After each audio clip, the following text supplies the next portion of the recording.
Hello, I just wanted to chat today about mindful news. And what do I mean by mindful news? Well,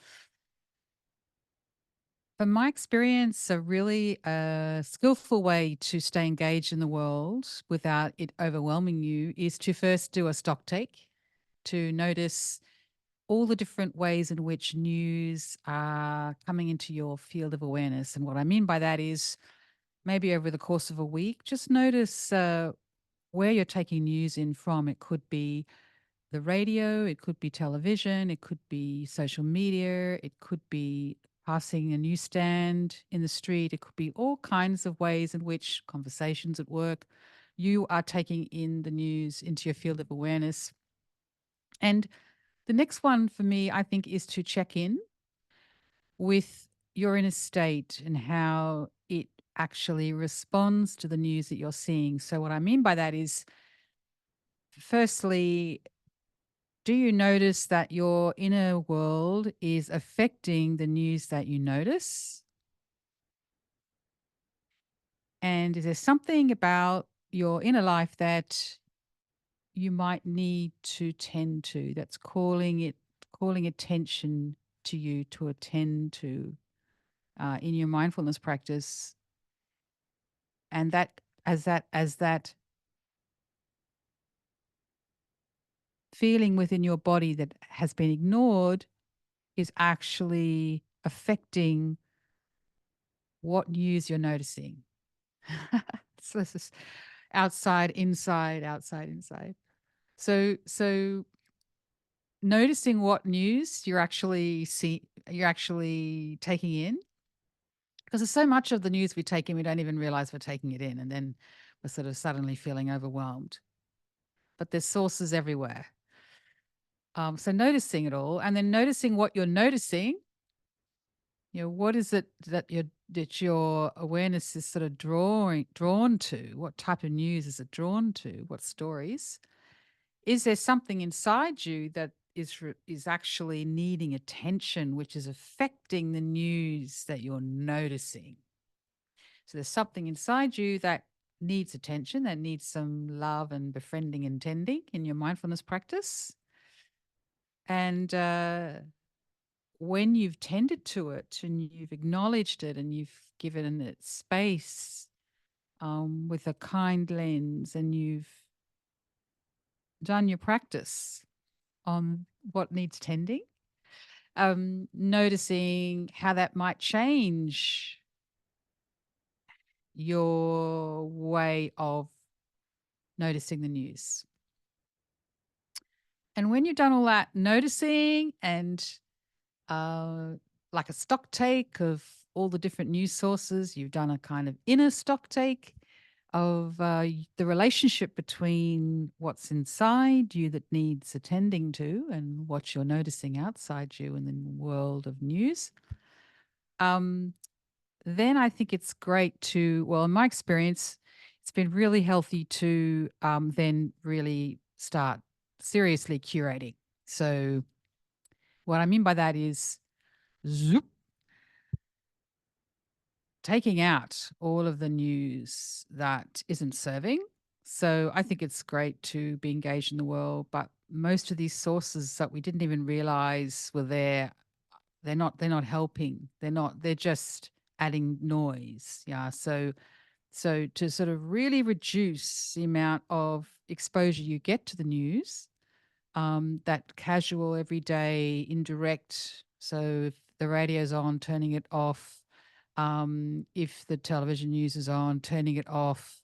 If it's coming up in your social media feed, cleaning your feed, and just really reducing the number of sources until you get to a point where you just have the amount of news that you can healthfully um, engage with. And then that's sort of like the quantity. And then you need to, I think it's helpful to really pay attention to the quality. And this question, I think, touches in with what is news and who's producing the news and why. I speak as a former journalist, and I think that a lot of media, and sometimes for good reason, gets attacked, and people criticize it for various reasons, and sometimes they're good reasons. Um, and but if we think fundamentally, and this is how I find it helpful, what would we do without a free media? So if we were living in a society that does have some semblance of a free media, if it suddenly wasn't there, so imagining there's a one-party government, there's no effective opposition, and free media is outlawed. So journalists who try to complain about that are disappeared. And there is the only news you ever hear is what the regime wants you to hear. Yeah. Just really think about that. It's a really interesting exercise to be mindful about, this fundamental thing we can sometimes take for granted. Imagine if it didn't exist. Yeah. So I think that if we really consider the role of media at a fundamental level and how important it is to a healthy society, yeah, then we can kind of rest in a place. Okay, so this is a profession that's essential, and there are going to be a range of different people in media institutions that are, there's a full range of, in terms of quality of what they're providing, but the actual institution itself is essential. So, where are the quality sources? Who are they? How well trained are their journalists? How do they always pay attention to the range of, um, when they look at evidence, do they just take one side of the evidence? Are they verifying their stories? Do they have a range of of quality sources? Uh, can you trust generally the journalism that they're delivering? So, and a range of sources is so key. I'm really surprised by the way in which, in the pressure of life and modern life and its speed, people that ordinarily I would remember as drawing from a range of trusted news sources uh, are telling me, no, I don't actually read that anymore. I just listen to X podcasts. Like there's one podcast, one person's opinion on world news, and that's their consumption. And really, it really makes me nervous when I hear that, because I just think um, it's so easy to manipulate a population when they have one voice they're listening to, um, and even if that voice is particularly well researched or well informed, it's one voice. So that sort of makes me very nervous. Um, so, I mean, you do you. I'm just sharing what I've found in my journey of what does it mean to do news mindfully, and I think if we take a little bit of time identifying a range of trusted sources and really bringing down the time we spend, and just touching in, even if it's like once a week or even once a month on a trusted range of sources, then we can stay mindfully engaged.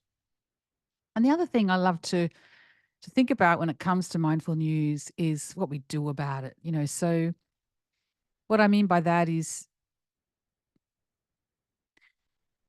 there'll be stories that really disturb me and disturb you, and there'll be reasons why. Like sometimes there are our own inner reasons, and sometimes it's just because what's happening is really disturbing and has nothing to do with our own inner world.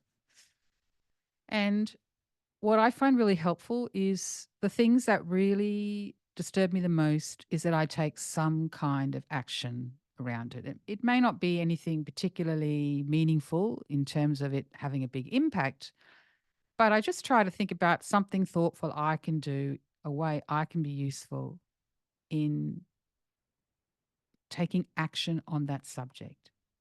And it can be a small thing, a small piece of action, but it's such a beautiful way to transform the energy of feeling disturbed about the world. and it gives you a sense of agency. And so I add to my sort of process the idea that it's great to notice, to be very careful, curating what news you consume and the things that disturb you the most in the world, to take some form of action and to regain a sense of agency. Now, if you just think, what does that mean if everyone did that? Oh, that's always a beautiful thought, isn't it? So, but just imagine everyone does that, right? So, just if you just, even if a significant proportion of the population did that, what you're going to find is there's going to be a greater proportion of people who will be calmer and will think more deeply about the bigger consequential issues and will take thoughtful action. And it means that society is less able to be manipulated. It's less able to be, there is a real sort of growing epidemic of disinformation. And we really make ourselves vulnerable to it if we just tune out from the world and maybe listen to one podcast for our source of news. It makes us much easier to manipulate, and that is not healthy for society at all. So, um, when you feel that sense of agency, when you feel like you are staying engaged in a thoughtful way and you're not getting overwhelmed, and you've taken a bit of action that you feel like you're being useful in some way, you feel a sense of agency and you are much less likely to be taken advantage of, to be manipulated. And that's really, we the world needs engaged citizens that engage thoughtfully about the wider world and not to tune out. Um, the world needs us. So, on that note, I will tune out from this broadcast because it's enough. It's long enough. I've been talking, and I hope that that is. Oh, sorry. One last thing. I couldn't really talk about mindful news without actually contributing some mindful news. So, I thought in today's papers, I was looking. It's currently Saturday, May the 4th in 2024. And there's so much happening in the world right now. But I found a beautiful piece in the New York Times about a ongoing, I knew about this happening, but I didn't really know in any depth, an ongoing attempt for the United States and Saudi Arabia to develop an agreement between the two countries. And Saudi Arabia and obviously the United States are such consequential countries in the world, Saudi Arabia in the Islamic and Arab world. And for this agreement, which they've been quietly developing and deliberating on over time, trying to find a way through, if this comes to pass, and it's looking very close to that happening, despite everything else that's going on, it can have the potential to really stabilize the region and have many positive benefits. It's a really fundamental and important relationship for the world, and there's not much attention being paid to it. And and I'm not sure if that's necessarily a bad thing because they're kind of quietly going about making it happen. So maybe that's kind of on purpose. But I think if we think deeply about what's happening in the world today, that's a kind of story that, I mean, I can rest in that story and just think,